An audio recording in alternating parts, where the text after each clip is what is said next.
Oriented motorcycles नहीं थी। फिर एंट्री हुई आरटीआर सीरीज की, रेसिंग थ्रॉटल रिस्पॉन्स। ये वो मोटरसाइकिल्स थी जो स्ट्रीट्स के लिए डिजाइन थी बट परफॉर्मेंस ओरिएंटेड भी थी।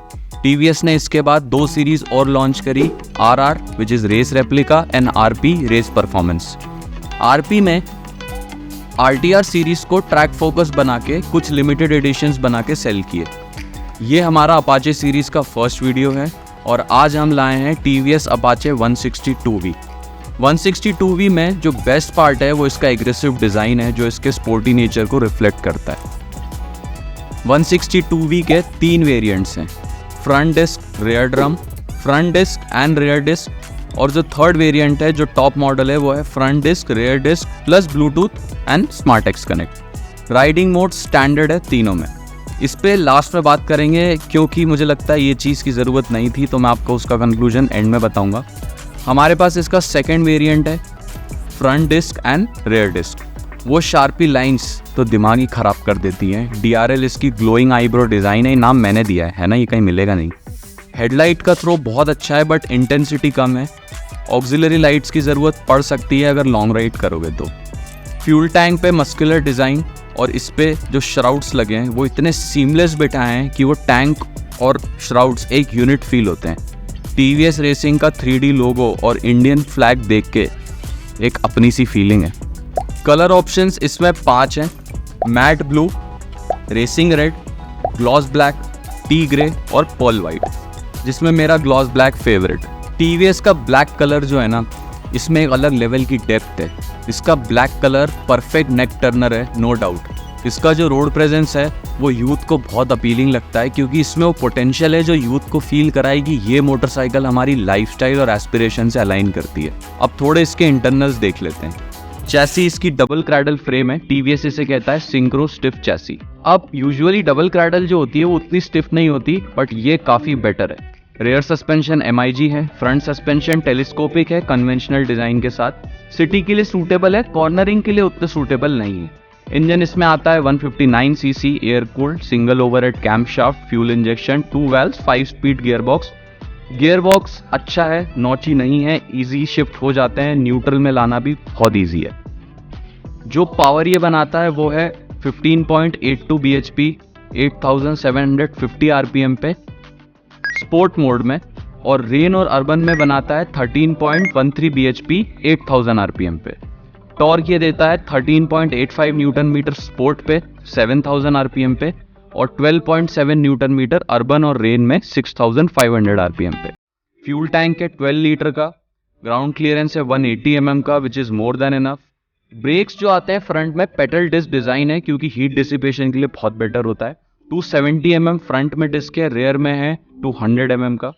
ब्रेक्स थोड़े स्पॉन्जी हैं बट ठीक है, कोई डील ब्रेकर पॉइंट नहीं है। और हाँ, डुअल हॉर्न्स आते हैं तो ये एक बहुत अच्छी चीज़ है।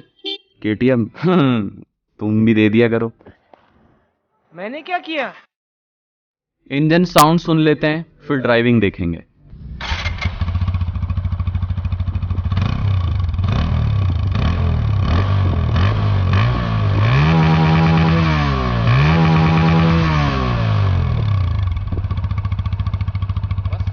अगर आपकी हाइट 5'10" से ज़्यादा है तो दिक्कत होगी चलाने में क्योंकि टैंक का जो डिज़ाइन है वो हाइटेड लोगों को सपोर्ट नहीं करता। बट लेना है ले सकते हो, यूज टू होने में थोड़ा टाइम लगेगा, एक वो आपको परफेक्ट पोस्चर बनाना पड़ेगा। लेकिन अगर आप ये सोचो कि स्टॉक गाड़ी में मैं बहुत अच्छे से बैठ पाऊँ तो मुश्किल है। सीट हाइट 790 mm है, बहुत प्रैक्टिकल है। सस्पेंशन सिटी के लिए ठीक है बट पिलियन को स्टिफ लग सकते हैं। फ्रंट सस्पेंशन थोड़ा सॉफ्टर साइड पे है। पिलियन ड्राइवर सीट की तरफ इंक्लाइंड है तो स्लाइड ब्रेकिंग पे भी पिलियन आगे आ जाता है। फर्स्ट टाइम डेट पे जाओगे तो गाली पड़ सकती है।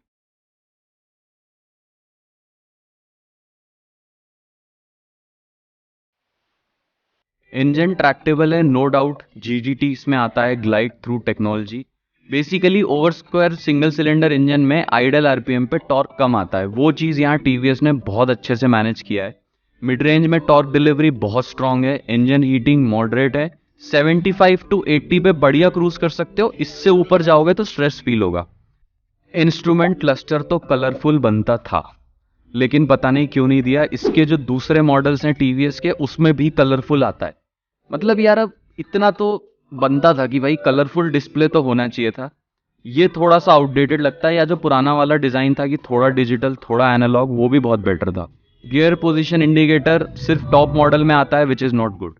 टायर जो है इसमें फ्रंट में आता है 90-90-17, रेयर में आता है 110-80-17, और जो टॉप मॉडल है जिसमें ब्लूटूथ कनेक्टिविटी गियर पोजीशन है, उसमें जो टायर साइज है वो है 120-70-17। अब इसके कुछ कॉन्स देख लेते हैं। तो पहला यह है कि अगर आपकी हाइट 5-10 से ज़्यादा है तो ये आपको थोड़ी दिक्कत देगी। रेयर में ABS नहीं है। गियर पोजीशन इंडिकेटर स्टैंडर्ड होना चाहिए था। अब टायर साइज जो है वो टॉप मॉडल में 120 सेक्शन का है, लेकिन अगर आप देखोगे तो बेस मॉडल और जो सेकंड टॉप मॉडल है उसमें परफॉर्मेंस उतना ही है। तो इसका मतलब कि जो सेकंड और जो बेस खरीद रहा है, इतना पैसा खर्च करने के बाद भी उसको स्टेबिलिटी नहीं मिलेगी, तो ये तो बहुत अनफेयर है। जो बटन है जो मोड को चेंज करता है, उसमें कभी कभी इशू आ जाते हैं। वो सिंगल टाइम प्रेस करने पे भी मोड चेंज नहीं करता है। अब ये बारिश की वजह से कर रहा है, जिस भी वजह से कर रहा हो, इस पे TVS को थोड़ा ध्यान देना चाहिए। यार मेरे को एक एडिशनल चीज ऐड करनी है इसमें, वो ये है कि 160 सीसी की गाड़ी है, ठीक है, उसमें 3 मोड है, स्पोर्ट, अर्बन, रेल। TVS का कहना है कि जब भी आप ये मोड चेंज करेंगे तो पावर और ABS ऑल्टर होगा। मतलब कि रेन में ABS थोड़ा ज्यादा सेंसिटिव होगा रेन के हिसाब से, ठीक है, अच्छी बात है। पावर भी ऑल्टर होगी। अब अर्बन और रेन में सेम पावर है, तो फिगर्स बता देता हूं। 15.82 bhp कुछ है जो टॉप मतलब स्पोर्ट मोड में आपको पावर मिलती है, ठीक है, और 13.13 मिलती है अर्बन और रेन में, ये भी ठीक है। अब होता क्या है, जो 15.82 bhp है वो 8750 RPM यानी कि 8750 पे आती है पावर, और 13.13 आती है 8000 पे। तो दो तरीके से आप, चलो आप एक ही तरीके से समझो कि जो इनका फ्यूल इंजेक्शन है वो कहते हैं रेस ट्यून्ड है, मान लिया। तो जैसे ही आप अर्बन मोड में रहोगे या रेन में रहोगे, अर्बन और रेन दो मोड है, जो नीचे के मोड है, एक स्पोर्ट है जिसमें फुल पावर आती है। तो स्पोर्ट में क्या हो रहा है कि 8050 पे मैक्स पावर आ रहा है और 8000 पे लॉक हो जा रहा है। किसके लिए? अर्बन के लिए और रेन के लिए। समझ गए? फिर समझा देते। अर्बन जो है वो 8000 पे लॉक हो जाता है, स्पोर्ट जो है वो 8750 पे लॉक हो जाता है, ठीक है।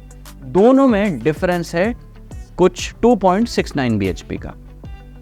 अब ये कोई नेगेटिव पॉइंट नहीं है, ठीक है, लेकिन ये 3 मोड देना कुछ यूजफुल भी नहीं है, मतलब प्रैक्टिकल भी नहीं है, और मुझे नहीं लगता यूजफुल है। क्योंकि अगर एक डेली बेसिस पे कोई गाड़ी चला रहा है तो उसके लिए क्या फ़र्क पड़ेगा कि वो बहुत पावर तो नहीं है ना, कि जैसे कोई 200 bhp नहीं है कि वो बहुत फ़र्क पड़ जाए, या 100 bhp भी हो, ठीक है, 200 तो मैंने ज़्यादा कह दिया। और भी अगर आप नीचे आओगे 60-70 bhp की गाड़ी हो, कंट्रोल करने में दिक्कत हो, कोई नूबी हो, तो एक अलग चीज़ हो जाती है। यहाँ ज़रूरत नहीं थी, इसकी बजाय रेयर में ABS दे देते स्टैंडर्ड, तो एक बहुत अच्छा वो हो जाता। और मेरी TVS से ये एक अपील है, हालांकि मुझे नहीं पता कि उन्होंने क्यों सोच के दिया, कुछ सोच के दिया होगा, बट मैंने अपना एक पॉइंट रखा है, ठीक है। तो TVS इस चीज़ से ऑफेंड मत होना, मतलब मेरा एक पॉइंट है बस, ठीक है।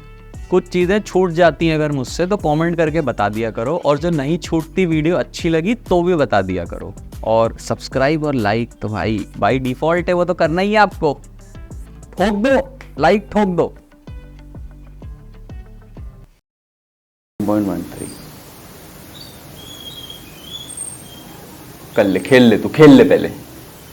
मेरा एक दोस्त था, वो मल्टीप्लिकेशन को मल्टीपिकलेशन बोलता था, और आज भी पिकलेशन ही बोलता है। तू देख रहा है ना, मुझे पता है ये वीडियो, तू देख।